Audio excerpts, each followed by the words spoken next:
esta cripta de la Colegiata debería estar enterrado el conde duque de Olivares, don Gaspar de Guzmán, además en este lugar. Sí. Sin embargo, sigue enterrado en Loeches. Vamos a hacer un repaso por su familia a través de los enterramientos. Aquí tenemos don Pedro de Guzmán, el abuelo. El abuelo y con el que empieza todo, la formación del condado de Olivares. Fue alcalde del Alcázar de Sevilla en tiempo de Carlos V, asistió a la boda del emperador, una boda muy famosa, una boda histórica, que se celebró en los Reales Alcázares, y de ahí se debe el cenador. A esa boda se le debe el cenador de... Incluso fue a recogerla a la frontera.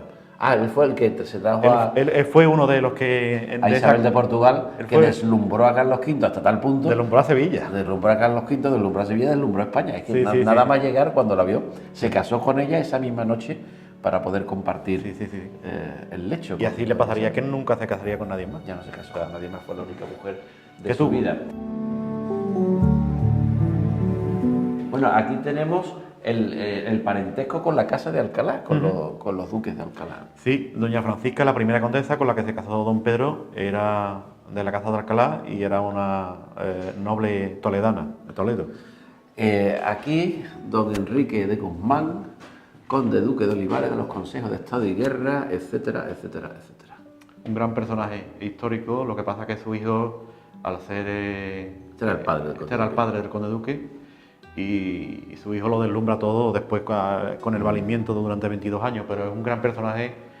Se lleva 20 años en Italia, siendo, como tú has comentado, embajador con Felipe II en Roma y luego virrey en Nápoles y en Sicilia. Es un gran personaje.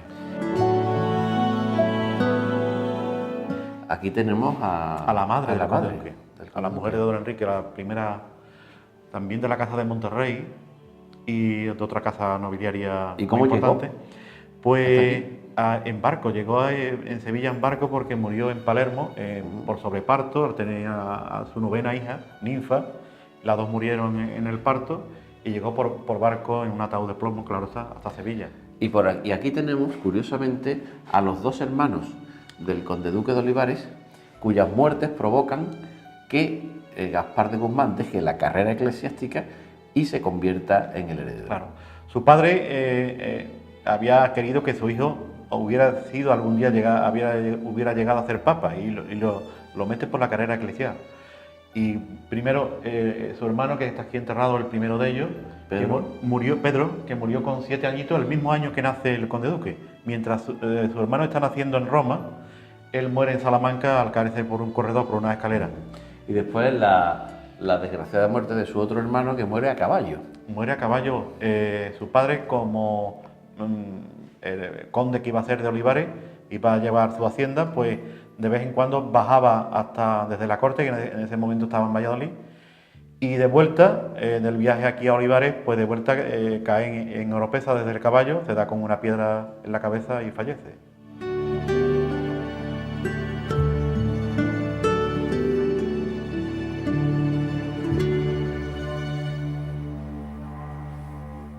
Fue una formación muy importante desde el punto de vista intelectual, cultural y social. Había heredado el puesto de alcaide de los Alcázares de Sevilla. Ahí paseaba con los amigos intelectuales de ahí. Había grupos muy importantes culturales como la Casa de Pilatos de los Duques de Alcalá, también una tertulia en casa del artista Francisco Pacheco.